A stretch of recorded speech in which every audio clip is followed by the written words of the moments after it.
Story time. So, I just wanted to talk about my labor and delivery. Um, I'm gonna try my hardest not to make this video too big, too long. But it's so complex that I think I might have to do a couple of different parts. So, make a long story short, I went into labor at 24 weeks and 2 days. Um, and I had my daughter Mia, and she was 16 weeks early. She was a twin pregnancy. Um, I went into the hospital at 22 weeks and like 3 days because my water broke with my twin A. Mia was twin B. Twin A was my son, and at 23 and 1, I just wasn't feeling right, so I went up to the hospital.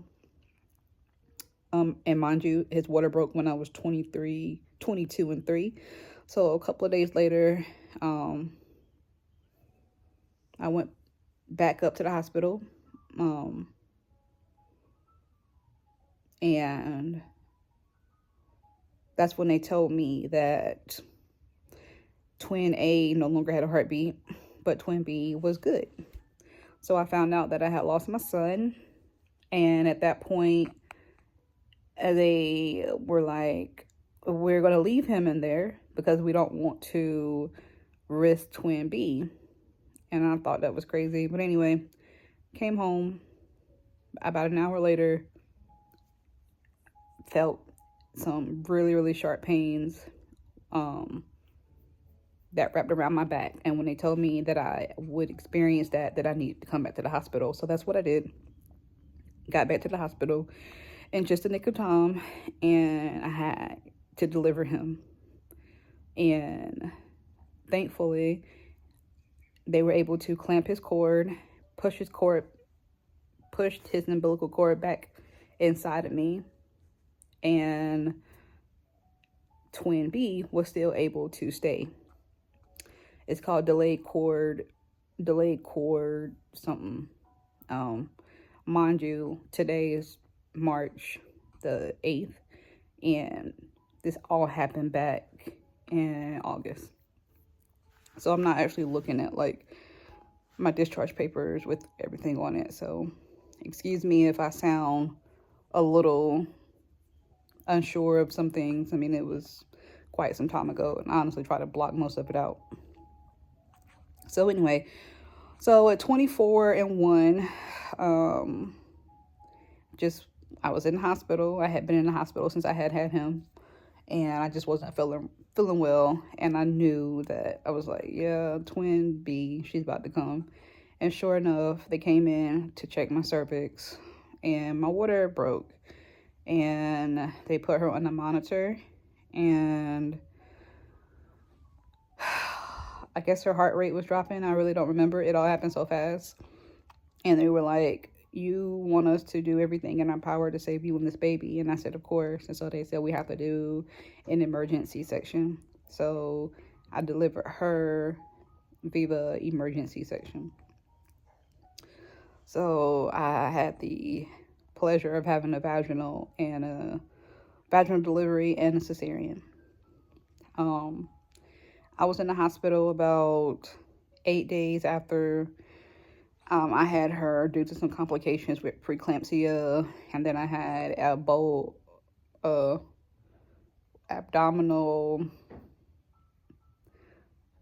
embolism, Whitney, where you have a bunch of trapped air in your colons. That's what I had. So I was in the hospital for a while, and then also me and her both had sepsemia. We had I guess a bacteria infection that was in our blood, her and I both. So anyway, so that was my story. That was my labor and delivery. So I'm proof that you can have your baby at 24 weeks and your baby will be okay. I know it's easier said than done, but trust me, I've been there. So if anyone is going through that where, you know, you're afraid you're getting ready to have your baby at 24 weeks, I am here to tell you to be strong and to hang in there, because it's possible. There is my, can't really see her. There's my 24 weeker right there. She is sleeping good, sleeping really, really good. So currently she will be 7 months in 3 days, technically, but she is only about 3 months and 2 weeks adjusted. She spent 140 days in the NICU. That's a whole nother story. That I probably really won't make a video about, because everybody's NICU experience is different. Every child is born with different things. All I can say is that we were very blessed. We were very lucky. Our child didn't have to have any surgeries. I mean, when she was born, she was 1 pound and 5 ounces, so she was very, very small. Luckily, when I was in the hospital, I got the steroid injection. I think it was the betamethasone that I got, and that really did help her. And yeah, back to my complications with pregnancy, because I think, you know, everybody's complication might be different. For me, it was my first pregnancy, and I was 37, so I'm advanced maternal age, whatever they say. I just had a birthday, so I'm 38, but I was 37 when I conceived. But me and my husband went through IVF. So that's why I said it's a whole nother conversation. I had a very good experience with my IVF. It worked on the first try, and we were successful with twins. But I just think, due to my age, the fact that it was twins, and it was my first pregnancy ever, and I don't really know too many pregnant women, and I made a lot of mistakes during my pregnancy, and I don't even understand. And I hate to like blame the healthcare community, because I am a nurse, but I work in the OR, so I know you like, well, how did you make all these mistakes? Because I don't do maternal nursing. But anyway, not that I need to justify that to anybody. Whenever I was going to the maternal high risk clinic, every time I went, I saw a different doctor. What I don't understand about that is, whenever you have such a high risk pregnancy, why would you need to see a different provider every single time? I think that that's set up for failure. And I think I didn't advocate for myself as much as I was supposed to. I put trust and faith in the healthcare community.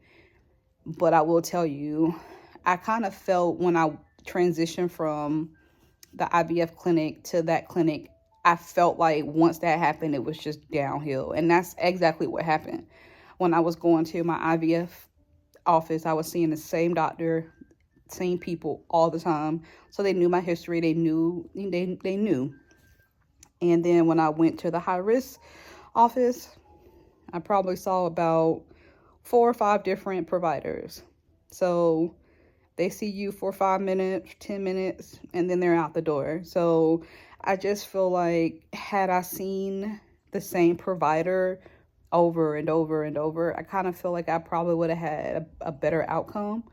I feel like I didn't educate myself as well as I should have. I was just so excited to be pregnant. It's very important that you stay hydrated. It's very important that you stay off your feet a lot. I'm not saying don't do anything, because it's not recommended not to do anything, but it was some things I could have done differently. But that's my story, my labor and delivery story. I made that very, very brief. I just really want to just let any other female know that if you're going through that, if you're in the hospital right now in your 24 weeks pregnant, or 25, 26, 28, whatever, 22, 23 weeks pregnant, hold on, stay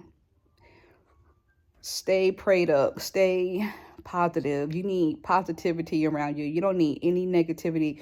You don't need anybody there that's going to stress you out. You need to make sure that you take care of yourself. My biggest thing that I would tell you, if you are in the hospital and you are going through that, is to try to eat as well as you can. I always will recommend a liquid diet, because I was so afraid. One of my concerns when I was in the hospital was taking a poop. And I think if you experience PPROM like I did, if your water broke, any type of, when you're trying to poop, what do? You're bearing down. So, and you already know that